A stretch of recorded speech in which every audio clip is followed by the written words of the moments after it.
Morning student. Last video में आपने जाना था केमिकल काइनेटिक्स और इसमें मैंने आपको बताया था अणु संख्यता एवं कोटि। चलिए आज भी हम इसी के बारे में जानेंगे।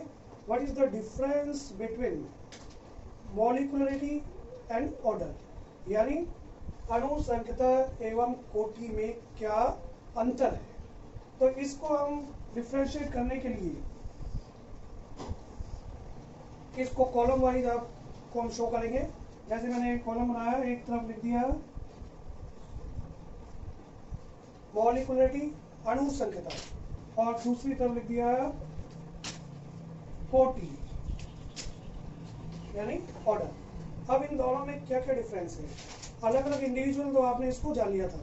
अब यहाँ इसको हम दोनों पे बिटवीन डिफरेंस कैसे निकालें। तो सबसे पहला अगर हम बात करें तो इसका जो डिफरेंस है वो इसकी डेफिनेशन ही हो जाती है। क्या है डेफिनेशन? जैसे अनुसंख्यता के बारे में बताया गया कि किसी भी रासायनिक अभिक्रिया में भाग लेने वाले कुल क्रियाकारक अणुओं की संख्या क्या कहलाती है? अनुसंख्यता।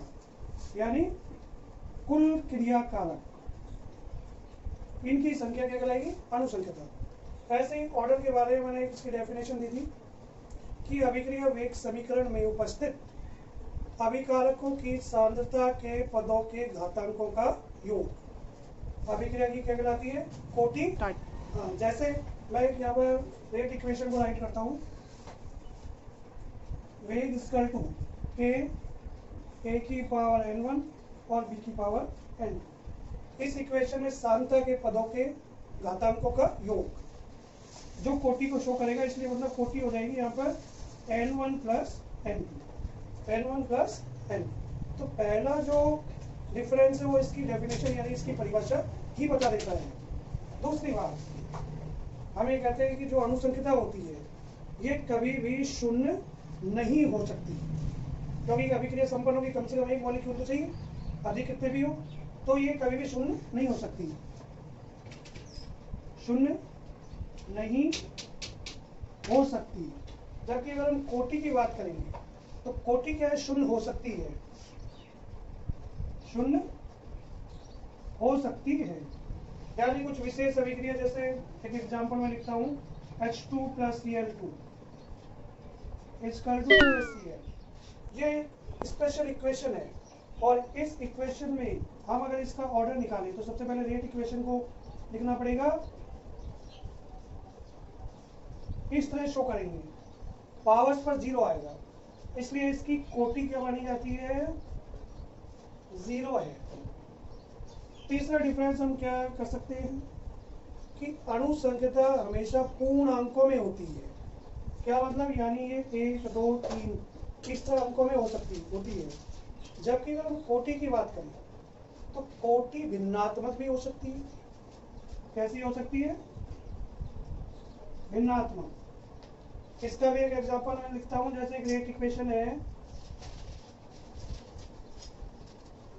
H2 और Br2 की पावर 1/2, ये लिखा हो रेट इक्वेशन।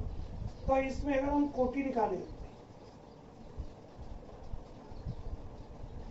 तो कितनी आ जाएगी? 3/2। इसका मतलब ये दिख रहा है कि जो कोटि है वो भिन्न के रूप में हो सकती है, भिन्नात्मक हो सकती है, जबकि अणु संख्यता भिन्नात्मक नहीं होगी। एक और डिफरेंस निकाल सकते हैं। चौथा भी कहते हैं कि जो अणु संख्यता होती है ये एक सैद्धांतिक मान है। कैसा मान है? सैद्धांतिक मान है। जबकि कोटि जो होती है ये प्रायोगिक परिणाम है, प्रयोगों से इसको प्रूव किया जाता है। तो कोटि क्या है? प्रायोगिक है। तो ये there are 4 difference between molecularity and order. ये इसके डिफरेंस को क्या करते हैं? शो करते हैं। क्लियर? अब देखिए, इसके बाद अगर हम नेक्स्ट टॉपिक की बात करें तो हम कह सकते हैं factors affecting the rate of, यानी अभिक्रिया के वेग को प्रभावित करने वाले कारक। यानी अब हम जाने कौन कौन से फैक्टर्स हैं जो अभिक्रिया के वेग को क्या करते हैं? इफेक्ट कर सकते हैं, यानी अभिक्रिया कब तो फास्ट हो सकती है और कब स्लो हो सकती है। तो इसको हम फैक्टर्स को जाने। तो सबसे पहले मैं कहता हूँ, सबसे पहले कंसंट्रेशन, ये एक इंपॉर्टेंट फैक्टर है। क्या मतलब, हमें कहते हैं कि यदि किसी अभिक्रिया में अभिकारकों की जो सांद्रता है इसको यदि बढ़ा दिया जाए तो अभिक्रिया का वेग हमेशा क्या होगा, इंक्रीज होगा। इसका रीजन क्या है कि जो वेग होता है ये डायरेक्टली प्रोपोर्शनल क्या होता है, किसके, कंसंट्रेशन की। तो सांद्रता के प्रोपोर्शनल है, अभिकारकों की सांद्रता अगर अधिक होगी तो रेट क्या होगी, अधिक होगी। ये सीधा सा एग्जांपल है, जैसे हम ये कहते हैं कि किसी मशीन में यदि हम कच्चा माल डालते हैं तो माल जब तक है तो अभिक्रिया आगे बढ़ती जाती है। तो कंसंट्रेशन में इंक्रीज रखोगे तो रेट हमेशा क्या होगी, इंक्रीज होगी। दूसरा डिफरेंस हम कह सकते हैं टेम्परेचर, ताप। ताप भी रेट को कैसे प्रभावित करता है, इफेक्ट करता है। इसका रीजन भी सिंपल है कि किसी भी अभिक्रिया में हम ये देखते हैं यदि टेम्परेचर को इंक्रीज कर दें, टेम्परेचर को यदि हम बढ़ा देंगे तो होगा क्या कि जो मॉलिक्यूल है अभिकारकों के रिएक्टेंट के वो आपस में कोलिजन करेंगे, यानी टक्कर करेंगे। और टक्कर करेंगे तो उनकी गतिज ऊर्जा क्या होगी, इंक्रीज हो जाएगी। जब गतिज ऊर्जा इंक्रीज होगी तो इसका मतलब उसकी रेट भी क्या होगी, इंक्रीज होगी। तो टेम्परेचर को बढ़ाने पर हमेशा ध्यान रखना है आपको कि अभिक्रिया का वेग हमेशा क्या होगा, बढ़ेगा। स्पेशली जो हमारी ऊष्माक्षेपी अभिक्रिया है, ऊष्माशोषी अभिक्रिया है, उनमें हम ये देखते हैं। तीसरा फैक्टर क्या हो सकता है, पृष्ठीय क्षेत्रफल।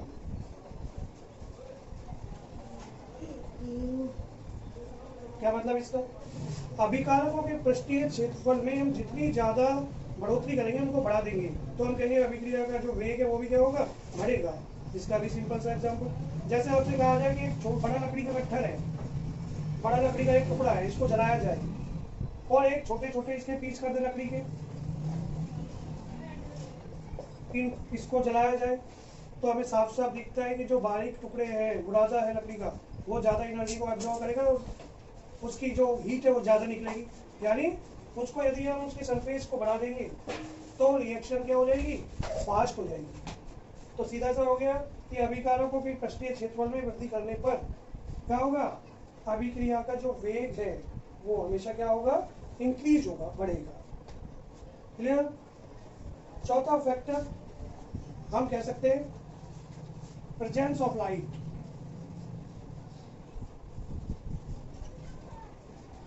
विकिरण की उपस्थिति। क्या मतलब इसका अर्थ है कि बहुत सारी रिएक्शंस ऐसी हैं जो लाइट में ही प्रोसीड होती है। सनलाइट उसको लिए आवश्यक है। जैसे फॉर एग्जांपल मैं लिखता हूँ H2 + Cl2 = 2HCl। ये रिएक्शन जब लाइट में, प्रकाश में अगर कराई जाती है तब तो इसका जो रेट है, वेग है, वो क्या होगा, अधिक होगा। और यदि इसी रिएक्शन को यदि डार्क पैलेस में प्रोसीड कराई जाए तो बहुत स्लो गति से क्या होगी, संपन्न होगी। तो इसमें लाइट का रोल होता है। तो ये भी रिएक्शंस को क्या करता है, रेट को इंक्रीज करता है। इसके अलावा यदि हम और नेक्स्ट फैक्टर की बात करें, हम कह सकते हैं पदार्थ की प्रकृति। इस पर भी रेट क्या करती है, इफेक्ट करती है। जैसे हम एक एग्जांपल देता हूँ, एक रिएक्शन है NO + O2 = NO2 और एक सेम इसी तरह की रिएक्शन है CO + O2 = CO2। तो हम ये देखते हैं कि इस रिएक्शन में जो ऊपर वाली रिएक्शन है वो तो फास्ट होती है और नीचे वाली क्या होती है, स्लो होती है। तो ये कैसे हमें पता लगेगा, इसका रीजन इन सब्सटेंस की नेचर पर डिपेंड कर रहा है, इसकी प्रकृति पर निर्भर कर रहा है। और उसमें हम ये देखते हैं कि जो ये वाली मॉलिक्यूल है इसमें जो बॉन्ड एनर्जी है वो क्या होती है, कम होती है, क्योंकि बॉन्ड कम होंगे, कम उसको ब्रेक करने के लिए कम एनर्जी चाहिए। जबकि CO है, इसके अंदर बॉन्ड क्या होते हैं, अधिक होते हैं, तो उसको ब्रेक करने में अधिक एनर्जी चाहिए, तो उसका रेट क्या हो जाएगा, स्लो हो जाएगा। लेकिन ये जल्दी से ब्रेकेबल है, टूट जाएंगे, तो उसका रेट क्या होगा, तीव्र होगा, फास्ट होगा। तो कहने का अर्थ ये हो गया कि नेचर ऑफ सब्सटेंस, पदार्थ की प्रकृति भी इसको, वेग को क्या करती है, इफेक्ट करती है। ये भी मेजर फैक्टर है। इसके अलावा एक और फैक्टर हम कह सकते हैं उत्प्रेरक, कैटेलिस्ट जिसे आप कहते हैं। ये भी रेट को इफेक्ट करता है। ये तो इसकी अगर डेफिनेशन की बात करें क्या होता है कैटेलिक उत्प्रेरक क्या है, जो स्वयं अपरिवर्तित रहते हुए अभिक्रिया के वेग को परिवर्तित करता है, उसे ही हम क्या बोलते हैं, उत्प्रेरक कहते हैं। फॉर एग्जाम्पल जैसे मैं ये कहता हूँ डिसोसिएशन ऑफ एस्टर, एस्टर का हाइड्रोलाइसिस होता है और ये बनाता है एसिटिक एसिड और एल्कोहल। इस रिएक्शन को यदि हम डायरेक्ट प्रोसीड कराते हैं तो इसका रेट क्या होगा, स्लो होगा।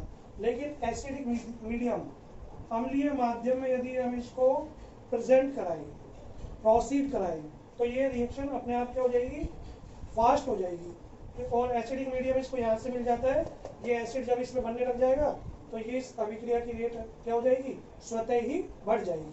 तो इसमें जो एसिडिक एसिड है वो स्वतः उत्प्रेरक का इसमें कार्य करता है। तो कुल मिलाकर बात ये हुई कि जो उत्प्रेरक होते हैं वो भी अभिक्रिया के वेग को क्या करते हैं, परिवर्तित करते हैं, स्पेशली बढ़ा देते हैं। पॉजिटिव जो कैटेलिक होते हैं वो बढ़ा देते हैं। तो ये कुछ फैक्टर्स हैं जिसको आपने जाना कि रेट को कौन कौन से फैक्टर इफेक्ट करते हैं।